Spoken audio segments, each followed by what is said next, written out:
Can Starmer actually govern if he's lost the confidence of the civil service? Is Olly Robbins the last person he can sack for his own mistakes?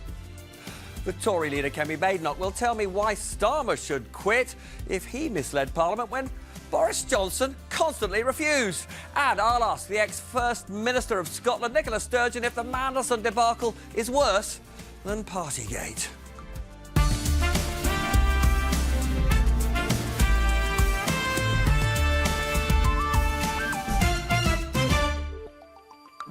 Watcher, the country deserves better than the row between the Prime Minister and the ex-Foreign Office boss, Olly Robbins. Starmer says Robbins should have told him that Mandelson failed vetting and that if he had known, he would have U-turned on making Mandelson US ambassador. Robbins says Mandelson didn't fail and the PM doesn't get that it's the Foreign Office, not UK security vetting, that makes the decision. Top civil servants say it's the Prime Minister that's wrong, but honestly, it's a sideshow because Starmer was given every reason not to appoint Mandelson by the Cabinet Office. That friendship with Epstein, the Russia and China links, the commercial conflicts of interest, and yet he still went ahead with the appointment. There was no new news in the formal vetting investigation of substance. What the PM is therefore saying is he doesn't trust his own judgment and needs to be instructed what to do by officials after a bureaucratic process, which isn't leadership. And if judged by his actions, Starmer's explanation for all those mistakes he's made is that officials always let him down. I've lost count of the advisers sacked by him in just 22 months, from Sue Gray to Morgan McSweeney to Robbins, among at least half a dozen others. So, Starmer's election slogan for May the 7th with Labour: you just can't get the staff. Pippa. Yes, Robert. Well, last week, me and my colleagues at The Guardian dropped a political bombshell that Peter Mandelson hadn't failed his security vetting. And we're a week on, and Starmer doesn't feel like he's in imminent danger. But what really is the damage? Now, I think he's looking increasingly isolated, and it's certainly clear that his cabinet are trying to sort of distance themselves a bit from him. I'm told that their cabinet meeting yesterday was a pretty gloomy affair, and there were ministers, including David Lammy and Rachel Reeves, that were warning against picking a fight against the civil service. And of course, if history tells us anything, it's that if the cabinet turned, it really would be over for him. That would be lethal, but is there any sign of it happening soon? Well, I don't think that they're there yet, Robert, but this week is the first time that I've felt that they might be. And if you look at what they've said publicly, you've had people like Ed Miliband and Yvette Cooper and Pat McFadden all kind of sort of sharing their concerns about the row. And privately, they go much further. And it's quite hard to find anybody that isn't very downbeat about Keir Starmer's prospects about turning things round. Nicola, I'm going to see you. I mean, you have been at the coalface of politics for a few years. Looking at the way that confidence in Starmer is ebbing away, can that be turned around? No, but I've thought that for some time. I mean, the strapline on the programme was the beginning of the end, question mark. I think we're way beyond the beginning of the end. I mean, past the commercial break into the very end part of the end. I just don't think, particularly in today's political climate, that Starmer can turn around the negative poll ratings.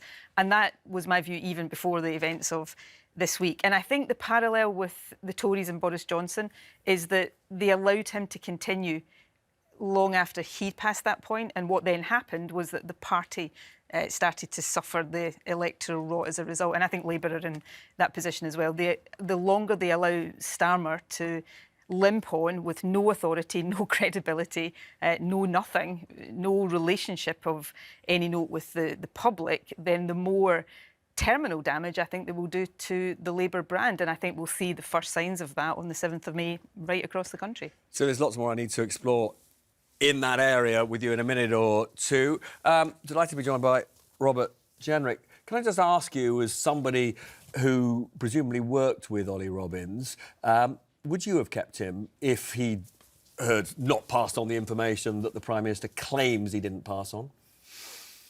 Well, it's hard to judge, but it sounds like he just did what the Prime Minister wanted him to do. I mean, that's the irony of the situation, isn't it? He was new in his job. He knew that the Prime Minister was desperate to appoint Mandelson. Well, in fact, he'd already appointed him, and that the King had approved it. It was all in the public domain. The inauguration was imminent. And so Olly Robbins followed a process he thought was correct and did what the Prime Minister asked. So it was one of those rare occasions where the civil service, which sometimes don't do what their masters want, was actually doing what he thought the Prime Minister wanted him to do. And where did he end up? He got sacked for the privilege. Can I just ask you, just because I'm struck by how few people understood that there are some departments that have control over vetting and others where it's all about so-called UK security vetting and they have no... Did you understand this system? No, I have to confess, I didn't know all the ins and outs of it, no. But you'd hope that someone would have explained that to the Prime Minister, of all people. It's not. So I don't think it's just problems with the civil service, of course, that Keir Starmer has, or indeed with his own cabinet or MPs. I'd like to show you this. We asked YouGov to poll on whether he thought, or whether people thought that Keir Starmer had been honest about the appointment. And if you look 15 at the top bar there, 15%, the blue at the left there, think he has been. But 58% in red say that he hasn't, and that's up 5 points since last Friday. And it's definitely the case, Robert, that with a string of officials, including former Chief of Staff Morgan McSweeney, up in front of MPs in the coming days, the Mandelson scandal isn't going to go away anytime soon. No, and we were talking before we went on air about how, Parliament is being ended early. Very Boris Johnson. I mean, as somebody who had what you might call a lively relationship with Boris Johnson, does it surprise you the extent to which some would say Starmer takes leaves out of that particular book? It does surprise me a bit. I suspect it's for slightly different reasons. I think Boris Johnson just had a complete disregard for the rules. With Starmer, I just think he's running scared of Parliament and of his own shadow.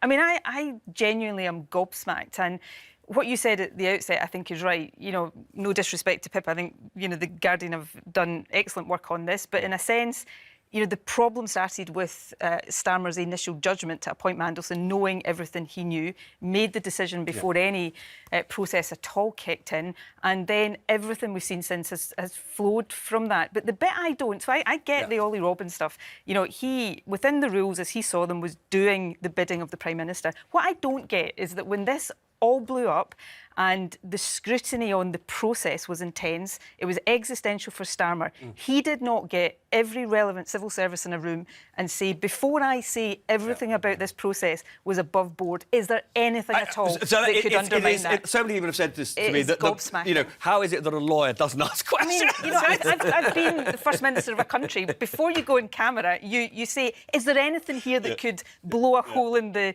statement I'm about to make? Anyway, Robert, I'm going to come back to you in a minute or two. Now we're going to go to a conversation that I had with the leader of the opposition, Kemi Badenoch. She's been calling for Keir Starmer to resign, and I said that given that she was part of that chaotic government, which had 3 prime ministers during the last parliament, that was conspicuously bad for Britain. Why would she wish that again on the country? Because the current prime minister that we have is not governing. He's just standing there. He can't manage even a simple appointment process in his office, hiring a national security risk despite warnings. Why should we think that he can run the economy or even our defence? We have former Labour defence secretaries, former NATO secretary generals, saying the Prime Minister has a corrosive complacency when it comes to defence. That's not a reason to keep him there. But you were wrong when you called him a liar, weren't you?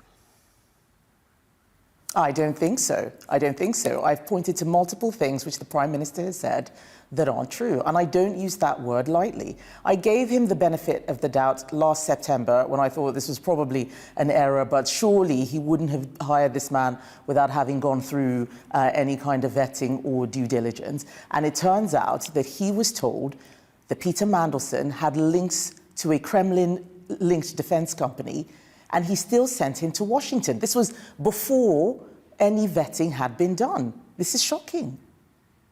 I mean, some of us who lived through, though, the last Parliament still feel slightly traumatised by the number of times that the then Prime Minister, Boris Johnson, misled Parliament. He didn't resign when accused of that. You've said Starmer has to resign, but if he follows Johnson's example, why on earth would he?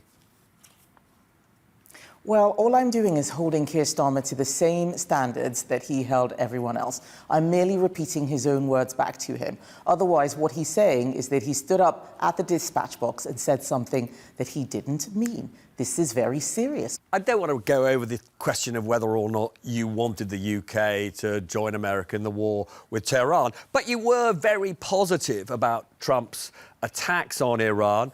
I mean, looking at it today, Trump has lost. The Iranian government is stronger than ever. I mean, it's been disastrous for Trump.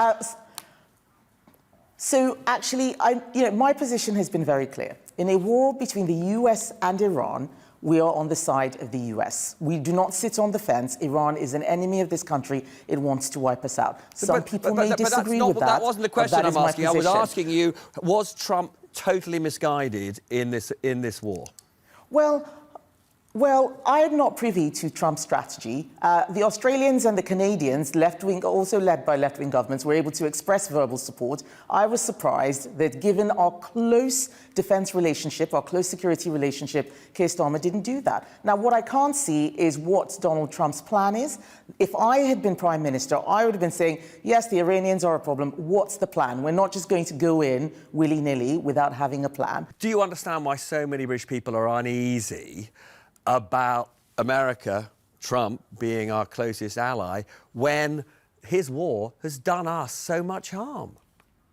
Simply saying, oh, well, we don't want to be friends with the US, in my view, is not even an option. We have seen right now that on defence spending, the Prime Minister doesn't have a plan. But I think it is relevant. This is not a dating relationship. Our relationship is with the United States. It's not just with President Trump. President Trump is not going to be there forever. There are other Americans who are concerned about our response. Our allies in the Gulf have also been concerned. Where is our plan? What is our Prime Minister doing? The Prime Minister's plan is to get closer to the European... onto his job. The Prime Minister's plan is to get closer to the European Union, which you're very critical of. But what is the option in a world where America is an unreliable friend? But I'm not critical of getting closer to the European Union. But what does that mean? What does that mean? Europe is not spending more on defence. We are already close to the European Union. How much closer do we need to be? Germany is spending a colossal amount extra on defence. A colossal amount extra. Yes, exactly. But Germany is not the EU. We already have good relationships with Germany. We've had those for a long time. The EU is a different thing. The EU is a political union. It does not have an army. We're talking, let's not confuse doing more with European countries and doing more with the EU. This is a conflation that Keir Starmer likes to put out. It's all words, it's not real. He needs to focus on what's happening in this country, drill our own oil and gas. There's a couple of things I have got to ask you. One is, if you were Prime Minister, could you have confidence in a senior official like Olly Robbins who withheld material information from you on such an important appointment? So I had, as a Secretary of State, good relationships with a lot of senior civil servants. I don't think, when I heard listening to Olly even Robbins, with your joke about putting 10% of them in prison. Well, there are some people who do very bad things. I don't think Olly Robbins is one of those people. So should he get his job back? I do tell people there are some brilliant civil servants and there's some terrible ones. I do think the manner in which Olly Robbins has been sacked has raised more questions than answers. The Prime Minister claims that full due process was followed. He wants us to accept Olly Robbins' evidence that he didn't see any vetting. So what's he sacked him for? It's not clear. What's he sacked him for? And this is the real problem. Serious person for serious times. He sacked the Cabinet Secretary. He sacked the head of the Foreign Office, Sue Gray, his own Chief of Staff, his Director of Communications. These are all people he hired, including Peter Mandelson. He is sacking his own hires because he cannot run his office, let alone the country. So very briefly, Mark Sedwill says Robbins should get his job back. Do you agree with Mark Sedwill? Well, I think that there is a very strong case for that. The Prime Minister has not set out exactly why Olly Robbins has sacked, except for the verbal confirmation. We're now hearing allegations that he didn't even speak to Sir Olly Robbins himself. If that is true, that's extraordinary. So I think Mark Sedwill makes a very good point. It is really unprecedented to have Mark Sedwill, a former Cabinet Secretary, Sir Gus O'Donnell, a former Cabinet Secretary, Robin Butler, former Cabinet Secretary, all criticising Keir Starmer. This isn't the opposition now. These are the neutral civil servants who've been there and seen it all for, over multiple governments. And they are saying Keir Starmer is doing something that is very wrong. Now, Morgan McSweeney, the former Chief of Staff of the Prime Minister, is giving evidence on Tuesday, and we've learned that the House will be rising on Tuesday, so you won't be able to hold the Prime Minister account. I mean, I take it, A, you're not thrilled. Is there anything you can do about that? There's not very much that we can do about it. We don't have a majority in Parliament, Labour does, and they want to end Parliament as quickly as possible because they're having a miserable time. I would love to have another opportunity to question the Prime Minister. My real problem is that I don't have enough opportunities to ask him questions. I could have PMQs every day. I need more than 6 questions. He is Fritz. He's running away from scrutiny. He would prorogue Parliament today if he could get away with it. Kemi Badenoch, as always, very good to see you. Thank you so much for joining us. So, coming up in a few minutes, I'll be talking about the Mandelson debacle with a minister at one of the most relevant departments, the Cabinet Office. That's the Cabinet Office Minister, Nick Thomas-Symonds. But first, Robert, I want to talk to you about this issue of pretty much every opposition leader, including Nigel Farage, saying that Starmer's time is up because of the way he has mishandled not only the Mandelson appointment but the aftermath. But I just want to show you what your leader Nigel Farage actually said about the appointment at the time it happened.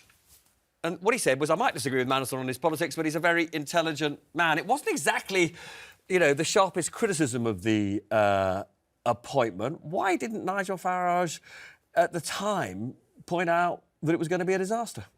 Well, he wasn't the Prime Minister, was he? So do you think that Nigel Farage, as Prime Minister, would have appointed Peter Mandelson as our ambassador? Well, who knows? Well, I think we do know the answer to that question, and it's a resounding no. I mean, look, Nigel, like other people, thought, now he's been appointed, maybe he's somebody who could make a success of this. But it was obviously a terrible error of judgment by the Prime Minister to do it. And everyone in the Labour Party knew Peter Mandelson even better than the man or woman on the street. I think our issue today is not just that the Prime Minister's mishandled this, but it is that the government is paralysed. That is what I think matters to us. And does it remind you of when... Because you were, at the top of government, I was. And does it remind you of the paralysis it does. in the last Parliament? It does. And just as then, there was a sort of moral dimension. Do you trust the judgment of the Prime Minister? Do you think he's the right person to lead the country? And then there was this question of, is this government actually capable of leading the country? And that, I think, concerns me the most, because you can imagine what's happening tonight in Number 10. Are people talking about the cost of fuel on the forecourt? Are they talking about the small boats crisis? Are they talking about how we're going to get oil and gas flowing, in the North Sea? No, of course they're not. They're briefing the Prime Minister for his next appearance. They're handling the committees that are going to come forward. Nothing is going to happen, and the concerns of ordinary people in the country are going to be completely neglected, potentially for months, certainly for the next few weeks. And that is the real issue here. Robert, much more I need to talk to you about. But first, we are going to go to Pippa in a second, because this isn't the PM's only challenge. There are, as I've already mentioned, quite important elections in 2 weeks' time. Tell us about them. Yeah, Nicola, come and join me at the screen, because you're right, Robert, those May elections looking currently like they're going to be pretty terrible for Labour in England. But, of course, there are also crucial elections for the SNP in Scotland. This is the state of play behind me from polling by More in Common. And the SNP puts in a strong performance, 56 seats. But they're 9, I think it is. Yes, there we go. 9 short of majority. And even with a coalition with the Greens, it wouldn't be enough. Now, Nicola, the 2024 general election was a disaster for the SNP. So how surprised are you by these pretty positive results? I mean, I should say this is one of the very few polls in recent weeks that hasn't shown the SNP winning a majority. So don't rule that out. I think it's very much game on if the SNP, if we as the SNP can motivate our supporters to come out to vote, then I think it is highly likely that John Swinney can pull off what is a very, very difficult feat of winning a majority. And, it is the one way in Scotland to make sure that Reform and Nigel Farage don't get a foothold in the Scottish Parliament or pull the strings of who might be the next government. So, I obviously, as a former leader of the SNP, think the SNP deserves that strength. I don't take anything for granted, but, you know, I also think it's a reflection of, you know, the disarray amongst the opposition parties in Scotland. But we'll see what plays out in a couple of weeks. But isn't the reality that this SNP success is at least partly about the problems that the Labour government and the unpopularity of the Labour government is having nationally? Yeah, of course. I mean, look, the strength of any party in an election is partly down to the attributes and the positive characteristics and record of that party, but also a reflection on the parties that are in opposition to it. So it's a combination of those things for the SNP. But, you know, any party that is polling as strongly as the SNP after almost 20 years in government, and I know I'm biased, but it does deserve some credit for that. And, you know, that doesn't happen by accident. It happens because the party still retains the trust of a significant chunk of the Scottish electorate. And then Reform is also doing quite well. We'll talk about them in a minute. But it's not all good news for the SNP. Like you say, been in power for almost 20 years. And certainly people in Scotland have some quite strong views against the SNP as well as for. This exclusive polling shows us perceptions of each party's brand, and you can see that fewer than half of Scots think the SNP, this is the yellow hexagon here, is it hexagon? I'm not very good on my numbers of sides.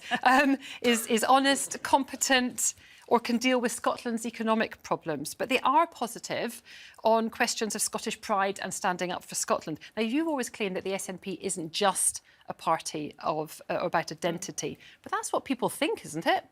No, I don't. I mean, has a long-term vision for Scotland, will stand up for Scotland. I mean, these are important attributes. And, you know, yes, the SNP's been in power for 20 years.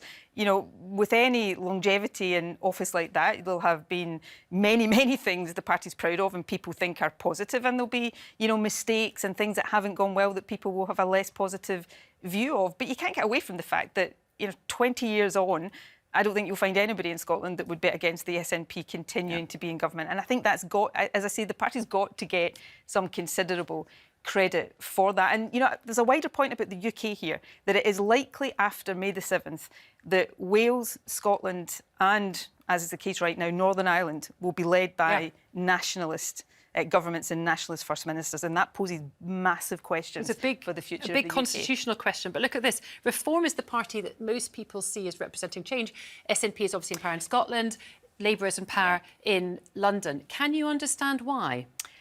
Yeah, I don't think it's justified. But you know, when people are struggling with the cost of living, when people are frustrated with some of the stuff we've just been talking about, then they will look for perhaps a party that's not been around as long and you know, want to believe that it offers change. I don't think Reform does, and although Reform are doing better than I would like to see them do in Scotland, they're not doing as well in Scotland as in other parts of the UK. And I think, again, that is down to the fact that there is a sense that although the SNP is a government of long standing, it's still the party and a government that people have most confidence in terms of continuing to deliver the positive change that they want for the country. Now, all three of these parties poll negatively on many of these metrics. You can see them down this end, representing change, competency, economic competency, honesty and so on.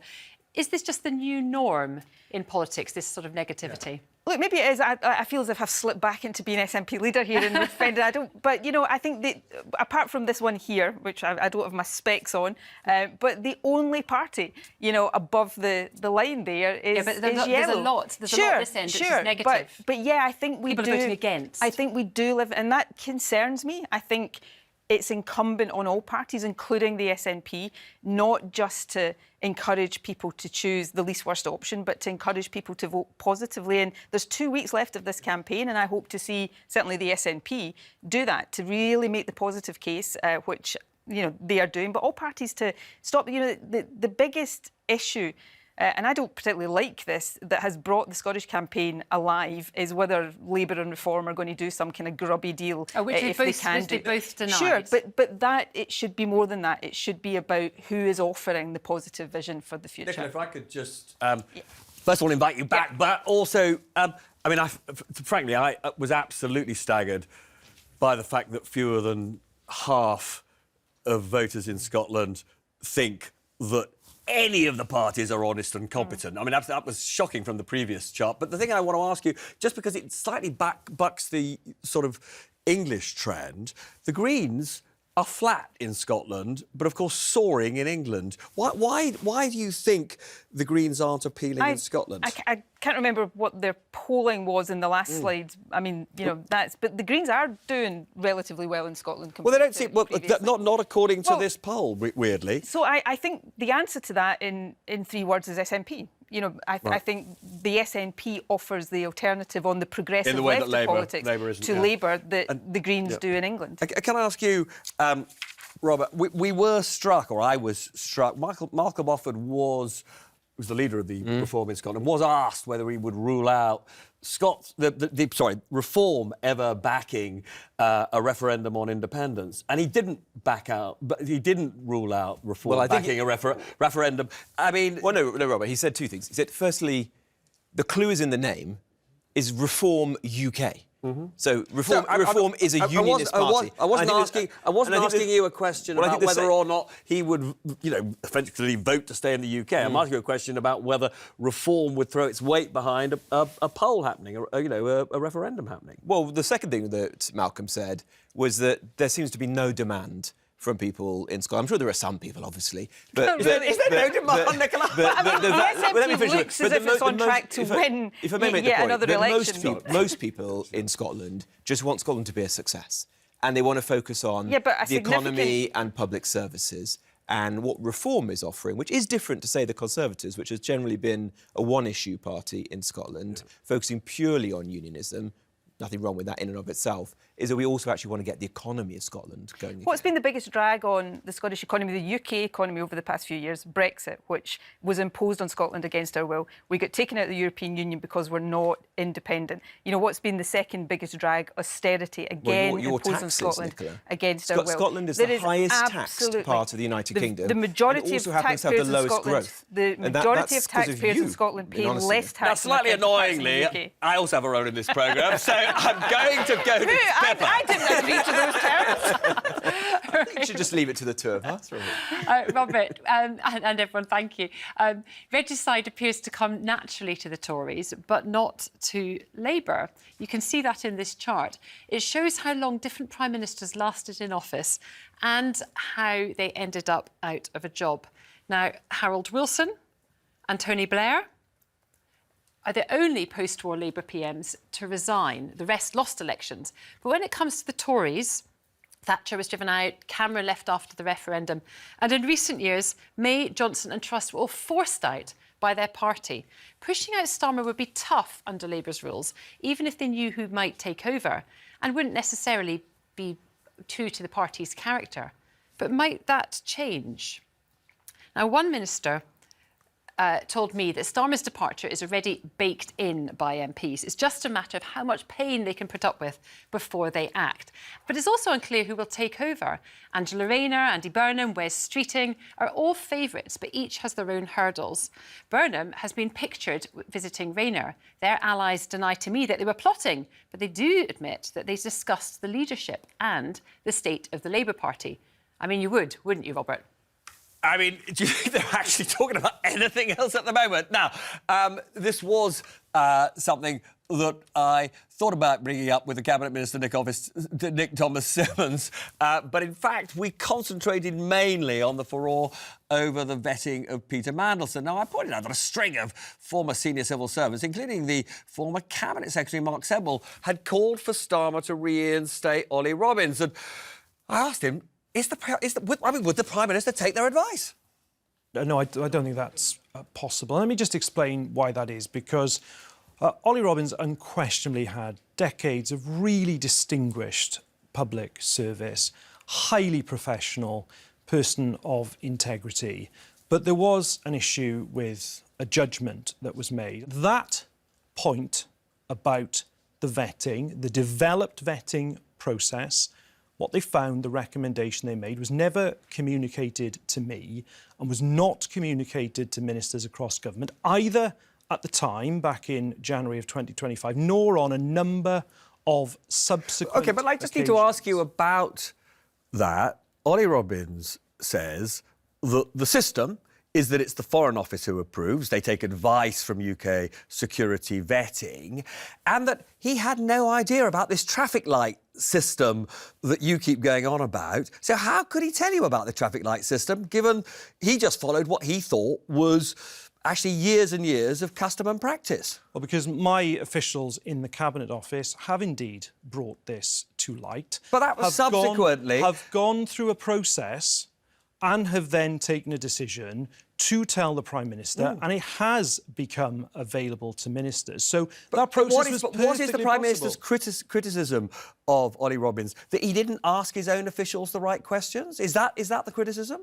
That vetting recommendation, as a consequence of the process that UK security vetting had gone through... But Robbins says he didn't know about it. ...was not drawn to the Prime Minister's attention prior to Peter Mandelson taking up the role Why of is Ambassador it? to the United States. And on numerous... And it's not just then, Robert, and this is really important because I take my responsibility to the House of Commons really seriously. I always question officials, and that was not brought to the attention of ministers. It seems to me that the problem that people have is they see the Prime Minister saying effectively to the guy who ran the Foreign Office who he sacked, why didn't you ask more questions and then give me the information? But the criticism everybody makes about the Prime Minister when he appointed Mandelson is he didn't ask enough questions. Well, the Prime Minister did ask questions of the due But not diligence enough, process. because if he'd asked the right questions, presumably he wouldn't have appointed Mandelson in the first place. Well, hang on. Let me just say, though, in relation to Olly Robbins, just for a moment, the former permanent Under-Secretary of the Foreign Office, you cannot have a situation of somebody in that role who does not command the confidence of the Foreign Secretary and the Prime Minister. That is an untenable position. But do you think the country has confidence in a Prime Minister who appoints Peter Mandelson, despite being given a paper by the Cabinet Office spelling out so much of what was wrong with the appointment? The Prime Minister has apologised for this. He's apologised quite rightly to Epstein's victims for getting this wrong. But that isn't to suggest any Prime Minister is infallible. I have been told that the new Cabinet Secretary, Antonio Romeo, did advise the Prime Minister not to sack Robbins. Why didn't she take his advice? I've no idea about advice may or may not be given by the existing Cabinet Secretary. But what I'm saying certainly is this. You cannot have a situation in government where neither the Foreign Secretary nor the Prime Minister have confidence in the most senior official in the Foreign Office. That is untenable. That cannot continue. And that's why we are where we are. Since the Prime Minister was elected, he has sacked something like 9 or 10 of his most senior officials. What's wrong with a Prime Minister who can't keep a stable team? Well, look, I don't accept that he can't keep a stable team. And what I would say is this. But hang on, I've just described facts to you. You can't describe black as white. That's what happened.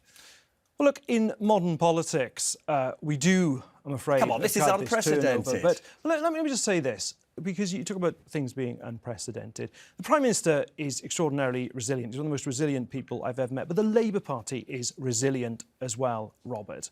And our general election victories have always been very hard won. But also our achievements in government have always been very hard won. Take this government, from the employment rights bill, the painstaking work I'm doing on the EU-UK talking about resilience, we've got a YouGov poll, and I can't imagine this will do anything but shock you, that shows that, you can look it up, you can look up there, 62% of British people, and actually a third of Labour Party supporters, say that you are either more sleazy and disreputable than the last Tory government or the same. 62% saying you're either more or as sleazy as the last Tory government. That's devastating for a party that was elected to clean up politics. But, Robert, you look at what we have done for the first time... So the British people are wrong? The British people will pass their judgment on this government at the end of the parliamentary term, and quite right that they do. Well, they're going to pass judgment in just a couple of weeks' time. And, of course, then we have people out there for the Labour Party and for the government, excellent councillors, excellent people in other devolved administrations campaigning now. Yes, you're absolutely right. But I would also point to actions we've taken, things like Sir Laurie Magnus, the Prime Minister's independent advisor on ethics, now has the independent power to actually initiate his own investigations. Sure. We've created the Ethics and Integrity Commission. We are taking measures to clean up politics. All I can tell you is British people at the moment, sadly for you, don't seem to be watching or listening.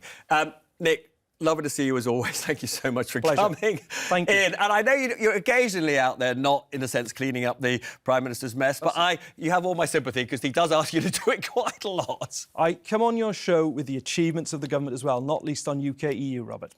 Very good to see you. Thank you. Right, I am now going to move the conversation on a bit, though, to cost of living. We had inflation today, up again 3.3%. Trump's war is pushing up the cost of living. Before you actually joined the Reform Party, Nigel Farage stood up and said these 10 reform councils were going to cut council tax. They haven't. Council tax has gone up in all of them. They were supposed to be the model of how efficient you would be in government. It's all going wrong. Well, he never actually said that reform councils would cut council tax. That's what it sounded like. Well, he didn't say that. He didn't say that.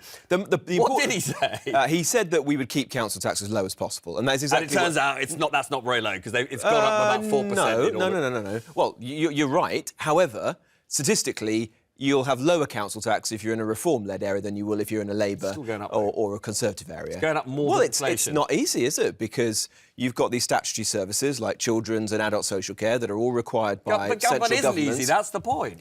No, of course. But my point is that within 11 months, reform councils have found sufficient savings that they are increasing council tax, for sure, but less than all those other councils in the other parties, many of which have been run by the same party for 5, 10, 15 years. And so if we can do that in 11 months, imagine what we'll be able to do in the years to come.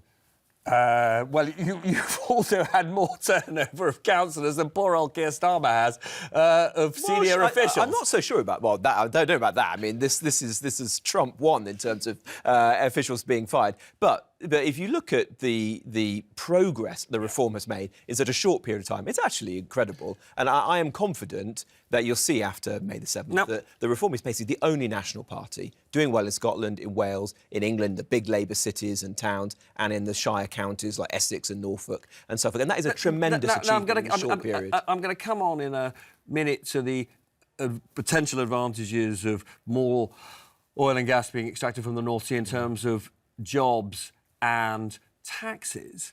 But it will still leave British people totally vulnerable to the ups and downs of the world price. Well, Reform's position is actually against self-sufficiency in energy, aren't you? No. Which is No. You are against self-sufficiency. You're against the transition to nuclear and wind and solar. No. That's not correct, Robert.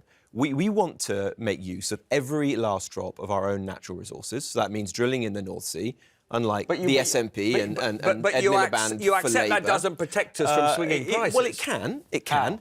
It's possible, for example, for gas to be sold to a domestic market in the UK. We haven't done that historically. So hang on, you'd interfere with the free market and you would not allow companies to sell... You wouldn't allow companies to sell at the world price. Is that what you're saying? You can make a domestic market for gas, as the United States does, as individual states within the US do. And many big experts in the field, like Dieter Helm, for example, have suggested the UK could do that. We are very strongly pro-nuclear. Unlike the SNP, again, we want to build more nuclear reactors and to build them faster and cheaper than has happened in recent times, well, then hardly being built at all.